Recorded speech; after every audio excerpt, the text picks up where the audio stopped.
Namhlanje umasipala ombaxa iAlfred Jize usebenzisana nomasipala eMatatiele local municipality sidibene apha Ward 6 eMatatiele kuzonikezela ngezipho kwi-NPO ebizwa ngoba Isipho Samahlubi apho kugcinwa khona okanye kuqeqeshwa khona abantwana abakhubazekileyo.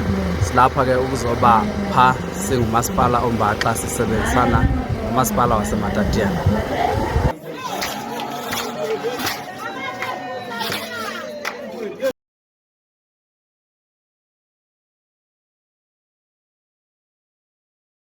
Hey, andikaziboni zininzi into eziphayana kodwa bathe xa bezibala zizinto zokuncedisa abantwana ukusebenza. Senza i-beadwork, senza i-crochet, senza i-sewing, senza i-farming laphayana, into zokudlala zabantwana bebengenazo, bebe-lonely, ne-tracksuit, iitafula zokusebenza, izitulo zokuhlala, ndibalane nje.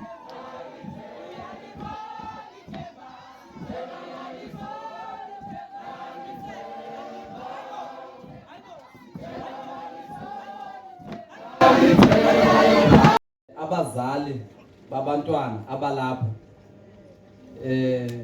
kunye nabafundi abahlali basamkele ngezandla ezishushu bebonke abazali uvuyo esilubone kwikwaya yabantwana bayacula abantwana beSipho Samahlubi esize kubo apha bayathunga kuyavakala ukuba benza nento ye-agriculture ekubonakala uba siwurhulumente useninzi umsebenzi efanele uba siwenze apha kule center yalapha eSipho Samahlubi. Kusafuneka wakhiwe nezakhiwo apha kwenzela uba abantwana bakwazi ukuphila impilo engcono. Yona ingakhathalelwa.